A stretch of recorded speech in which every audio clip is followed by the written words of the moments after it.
जी, hello दोस्तों, मैं हूँ कमर चीमा, उम्मीद है आप लोग ठीक होंगे। दोस्तों, एक इम्पॉर्टेंट डेवलपमेंट है, आपको कुछ अर्सा पहले हमने बताया था कि अमेरिका जो है, वो एक नेवल लॉजिस्टिक हब बना रहा है इंडिया के अंदर चाइना को काउंटर करने के लिए। और ये जो है इंडिया को बेसिकली एज़ अ सेंटर बनाना चाहते थे फॉर रीसप्लाइंग एंड मेंटेनेंस जो कि नेवल वेसल्स हैं, उनके हवाले से। और साउथ एशिया में वो इंडिया को ये सारी की सारी देना चाहते थे। और आपको पता है कि इंडिया मेजर डिफेंस पार्टनर है अमेरिका का and Americans consider this India as an important pillar of global piece. लेकिन इम्पॉर्टेंट चीज़ ये भी है कि अमेरिका जो है वो ग्लोबल नेटवर्क बना रहा है जिसे वो कहते हैं ना कि मिलिट्री रिपेयर हब्स का, लेकिन 5 इंडो पैसिफिक के कंट्रीज़ उसमें चुने हैं। ये जो नेटवर्क है ये यूरोप और लैटिन अमेरिका में भी बना रहे हैं, लेकिन starting it from Indo Pacific countries. 5 important मुल्क हैं after India. India south Asia में ज़ाहिर बात है, Japan, south Korea, Australia, Singapore और फिलीपाइंस। ये जो 5 ममालिक हैं, ये एक जो ग्लोबल नेटवर्क बनना है रिपेयर हब्स का। और समझ लें कि ये एक की वॉर फाइटिंग प्लेटफ़ॉर्म्स हैं। और पेंटागन की एक है नई है रीजनल सस्टेनमेंट फ्रेमवर्क, उसे आरएसएफ बोलते हैं। रीजनल सस्टेनमेंट फ्रेमवर्क है। वो कहते हैं कि जो मौजूदा इंडस्ट्रियल कैपेबिलिटीज़ हैं अमेरिका के इत्तेहादियों के पार्टनर्स की और उनके एलाइज़ की, उसको इस्तेमाल किया जाए मेंटेनेंस रिपेयर के लिए, ओवरहॉल करने के लिए शिप्स को, जो बड़े-बड़े जहाज़ हैं उनको, गाड़ियों को, ताकि वो जो कुछ भी ये जो हमारे पार्टनर हैं, उनका इस्तेमाल करें, ना कि हम अपनी जो है वो रिपेयर यूनिट्स यहाँ पे लगाएँ। देखें, अब ज़ाहिर बात है अमेरिका, मुझे याद है कि जब अफ़गानिस्तान में आया तो वहाँ पे उनको सब कुछ लेके आना पड़ा था, ठीक है? अब अगर अमेरिका इंडो पैसिफिक में जा रहा है तो उनको सब कुछ वहाँ पे लेके जाना पड़ेगा। तो वो कहते हैं कि इन पार्टनर्स का क्या करना है? ये पार्टनर्स हमारे कब काम आएँगे? ठीक है? जो उनका प्लान ये है कि जो पायलट प्रोग्राम है ये 5 इंडो पैसिफिक मुल्कों में होगा। इंडिया ऑलरेडी इसका हिस्सा है, ठीक है जी।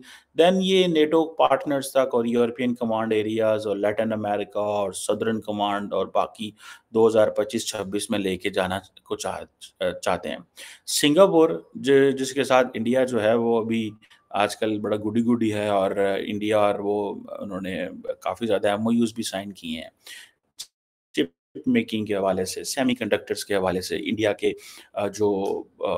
जैसे एडवांस मैन्युफैक्चरिंग इंडिया को सपोर्ट करने के लिए, वो ऑलरेडी अमेरिका की जो वॉरशिप्स है उनको होस्ट करता है। और ये आज की बात नहीं, ये पुरानी बात है। सुनने में ये आ रहा है कि so other than that Japan तो कुछ कहने की ज़रूरत ही नहीं है, all available for the Americans. South Korea all available, Australia all available, Singapore all available. Philippines को ज़्यादा अब इन्होंने उठाया है, ठीक है? तो वो भी अवेलेबल होगा। फिलीपाइन को पैसे देंगे तो फिलीपाइन ने बोलना है, उन्होंने कहना बल्ले-बल्ले आओ, ठीक है जी। सो पेंटागन जो है वो इस हवाले से काफ़ी डिटेल्स शेयर कर रहा है। सो मैं ये बता रहा था आपको कि इंडिया को उन्होंने एशिया में रखा है, लेकिन इंडो पैसिफिक में वो इन ममालिक के साथ कर रहे हैं। क्योंकि लॉजिस्टिकली चीज़ें देखनी होती हैं ना, कि अब ज़ाहिर बात है अगर स्ट्रेट ऑफ हार्मोज़ में कुछ इनकी शिप को मसला बनता है या किसी चीज़ को मसला बनता है तो वो उठा के मुंबई या गोवा तो नहीं लेके आ सकते, ठीक है? तो उन्होंने इंडिया को एज़ अ सेपरेट रखा है। सो अमेरिका जो है वो कहता है कि हम अकेले चीन का मुकाबला नहीं कर सकते उसकी इंडस्ट्रियल कैपेसिटी का, हमें इंडिया की मदद चाहिए। इंडिया को तो उन्होंने already comprehensive global strategic partnership में ले आए हैं। लेकिन सुनने में आ रहा है कि अमेरिकन जो मिलिट्री है, नेवी है, उन्होंने बहुत ज़्यादा ब्रीफिंग जो दी है, उसमें ये कह रहे हैं कि चाइना जो है दुनिया का एक लार्जेस्ट शिप बिल्डिंग नेशन है। इसमें आप देखें कि जो अमेरिका के मुकाबले में जो चीन की शिप बिल्डिंग कैपेसिटी है, वो 232 टाइम्स ज़्यादा है। 232 times Chinese ship building capacity America से ज़्यादा है। ये अमेरिकन स्टैटिस्टिक्स हैं। ये अमेरिका की नेवी की ब्रीफिंग है। So that is why China is the largest ship building nation in the world. कि एक मतलब आप इमेजिन करें कि एक चीज़ अगर अमेरिका उसको एक दफ़ा बना सकता है, तो उनके चाइना के पास उसको बनाने के 232% चांस ज़्यादा है, या उसकी फैसिलिटीज़ ज़्यादा। सो ये जो पेंटागन है वो इस वक़्त समझे, वो उसको समझ नहीं आ रही कि क्या करना है। सो ये जो पुराने इत्तेहादी थे, इनको दोबारा उन्होंने इस्तेमाल करना शुरू कर दिया, और पेंटागन समझें कि बड़े पैमाने पे अब आप देखिएगा अमेरिका का डिफेंस बजट फिर बढ़ेगा। अच्छा, अमेरिका के अंदर एक डिबेट एंड डिस्कशन चल रही है कि भाई डिफेंस पे इतना पैसा क्यों लगा रहे हो? तुम्हारे बाल्टीमोर में पुल अपने गिर रहे हैं, ब्रिज गिर रहे हैं, ड्रग्स के मसले हैं वहाँ पे, गन फाइटिंग, शूटिंग, इमिग्रेंट्स आ रहे हैं, इतने ज़्यादा चैलेंज हैं और आप किधर जा रहे हो? लेकिन प्रॉब्लम ये है कि अमेरिकन्स कहते हैं we can not be reactive, we have to be proactive. So अगर हम रिएक्टिव होते हैं तो हम तो काम नहीं कर सकेंगे। So we have to be proactive, we have to be aggressive. So America अपनी जो मिलिट्री लॉजिस्टिक्स है वो ट्रेडिशनल स्टाइल से नहीं पहुंचा सकता। इनको एक प्रॉपर मैकेनिज्म जिसकी वो बात कर रहे हैं कि हमें ज़रूरत है रीजनल पार्टनर्स की। सो जो जो चाइना है वो इस काबिल है कि वो हर मुकाम पे अमेरिकन्स को आउटस्मार्ट कर सकता है। अब आप इमेजिन ये करें कि अगर, जो मैं आपको बात बता रहा हूँ, कि अगर अमेरिकन्स ये कहते हैं अमेरिकन्स ये कहते हैं कि चाइनीज़ की शिप बिल्डिंग की जो कैपेसिटी है 232 टाइम्स अमेरिका से ज़्यादा है, तो इंडिया से कितनी ज़्यादा होगी? तो doesn't it make India a rational actor to work with America to enhance its capacity? आप क्या समझते हैं कि आप इंडियंस एवें इतने करीब हैं अमेरिकन्स के? उनको पता है कि हमने क्या करना है। उनको पता है कि वॉरफेयर कैसे करनी है। अब चाइना को कहा जा रहा है जी आप इतना डिफेंस पे बजट लगा रहे हैं, ये कर रहे हैं, वो कर रहे हैं। वो कह रहे हैं नहीं, नहीं, नहीं, नहीं, हम तो कुछ भी नहीं, we are doing a fraction of what Americans are spending. ठीक है? अमेरिका का और ऑलरेडी बहुत ज़्यादा देखिए अमेरिका और चाइना के हवाले से मैं आपको एक बात बताऊँ, दोनों मुल्कों की अमेरिका बहुत ज़्यादा स्ट्रेच्ड है, तो उसका डिफेंस बजट ऑलरेडी ज़्यादा है। इन चाइना जो है ना वो स्ट्रेच्ड नहीं है, उसने फोकस किया हुआ अपना इलाका भी। सो इट्स नॉट कोई लैटिन अमेरिका नहीं बैठे हुए, वो कहीं और नहीं बैठे हुए। उन्होंने अपने आप को ये जो पैसिफिक का कुछ इलाका है, इंडियन ओशन, अफ्रीकन कॉन्टिनेंट तक अपने आप को महदूद रखा हुआ है, and that's it where they are looking. अमेरिकियों ने तो बहुत ज़्यादा स्ट्रेच कर लिया हुआ है। एंड देन इस वक़्त जो बात की जा रही है ना कि जिस तरह सोवियत यूनियन डिसइंटीग्रेट हुआ था। सोवियत यूनियन डिसइंटीग्रेट हुआ था कि बिकॉज़ इंटरनली उनके मसले थे। अमेरिका के इंटरनल बहुत ज़्यादा मसले हैं। लेकिन क्या अमेरिका, देखें जितना बड़ा क्वेश्चन ये है कि आज अमेरिका कहे ना कि हमने 2000 अरब dollar, 2 trillion, 3 trillion dollar America के अंदर इन्वेस्ट करने हैं तो कोई प्रॉब्लम नहीं है। इंडिया, अमेरिका उठ खड़ा होगा दोबारा। लेकिन अब वो रिसोर्सेज़ की बात है ना कि उनको बहुत सारे कर्ज़े लेने पड़ रहे हैं। अमेरिकन्स को कर्ज़े लेने, कई लोग समझते होंगे अमेरिका बड़ा अमीर है तो कर्ज़े, नहीं, नहीं, उनको भी कर्ज़े लेने पड़ते हैं भाई, और कंटीन्यूअसली कर्ज़े लेने पड़ते हैं, और उसके ऊपर तो खैर उनका तो सिस्टम बहुत अच्छा है कि वो उनको कांग्रेस को बताना पड़ता है कि हम कितना कर्ज़ा ले रहे हैं, क्यों ले रहे हैं, क्या है एंड ऑल दैट। सो यहाँ पे जो मैं आपको चीज़ बताना चाहता हूँ कि इंडिया बड़ा लॉजिकल एंड रैशनल प्लेयर है when it comes to engaging with the, so अगर इंडियंस ने 2 एयरक्राफ्ट कैरियर बनाए हैं and the 2 submarines have the capacity of nuclear triad, उधर हम इंडिया, चाइना जो है ऑलरेडी 232 टाइम्स ज़्यादा बेहतर शिप बिल्डिंग की कैपेसिटी रखता है, और उनके पहले है कुछ 350 से ज़्यादा शिप ऑलरेडी मौजूद है उनके पास। सो अमेरिका ने जो ये जो जिसको कॉन्सेप्ट को वो कहते हैं ना रीजनल सस्टेनमेंट फ्रेमवर्क, आरएसएफ की जो बात कर रहे हैं, ये जो कॉन्सेप्ट उन्होंने इंट्रोड्यूस कराया, ये बेसिकली इस इंडस्ट्रियल बेस इंटीग्रेशन की बात कर रहे हैं। इंडस्ट्रियल बेस इंटीग्रेशन करने ही है कि उन तमाम एलाइज़ के साथ, पार्टनर्स के साथ जो हमारी डिमांड्स पूरी कर सकते हैं और हम उनकी डिमांड्स पूरी कर सकते हैं।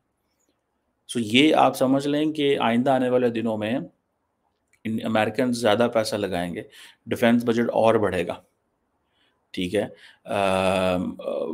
और लेकिन आप समझ लें कि ये एक और बड़ी ख़तरनाक बात है इसमें। ये जो सारी की सारी अमेरिकन्स कर रहे हैं, this is not about wear and tear. Wear and tear क्या होता है? जो छोटा-सा टायर बदल गया, खराब हो गया, पाट गया है, रंग उतर गया है, कोई चीज़ उतर गई, जो गाड़ी चल रही है तो उसकी वेयर एंड टेयर हो रही है। बट ये जो सारी की सारी इंडस्ट्रियल बेस इंटीग्रेशन हो रही है, this is for a battle damaged equipment in a conflict. कि वो ये कह रहे हैं कि हमारी जंग शुरू हो गई है चाइना के साथ और उसमें चाइना ने हमारी इतनी शिप्स तबाह कर दी हैं, इतना नुकसान कर दिया है या इतनी चीज़ें हमें चाहिए। सो हम वो जो बैटल डैमेज इक्विपमेंट है, जो कॉन्फ्लिक्ट में है, उसके लिए ये तैयारी कर रहे हैं। ये बहुत बड़ी this is so it means कि ये जो 5 मुल्क हैं and India, India and all these 5 countries they are going to contribute into this. ठीक है जी। सो ये आप देखें कि ये इंडिया तो नेवल लॉजिस्टिक हब दे रहा है, ठीक है? उसमें उन्होंने वो नहीं किया हुआ, ठीक है जी? वो तो इसमें दे रहा है। आपको पता है जब इंडिया ने इससे पहले वो ऑस्ट्रेलिया को एंगेज कर रहे थे इंडियन ओशन के अंदर, ठीक है जी? ताकि मेंटेनेंस, रिपेयर, लॉजिस्टिक हब सब कॉन्टिनेंट के रिलेटेड जो थी। लेकिन अब चाइनीज़ शिप जो है वो 300 जैसे मैंने 350 कहा था तो कुछ 350 से ज़्यादा उनके पास शिप्स हैं एंड सबमरीन्स हैं। दुनिया की सबसे बड़ी न्यूमेरिकली बड़ी नेवी है चाइना की, न्यूमेरिकली। और चाइना को इस चीज़ का पता था कि हमारे इर्द-गिर्द सारा समंदर है और ये सारे एलाइज़ हैं। Starting from Japan and Australia and all these areas and ऊपर रशिया, उसके बाद पैसिफिक एंड देन इधर इधर अटलांटिक, उनको सारी समझ थी इस चीज़ की and that's why they were very much into it कि हमें अमेरिकन वेसल्स का मुकाबला किस तरह करना है। सो सो दैट इज़ वेयर वहाँ पे आ गए हैं अमेरिकन्स आए हैं।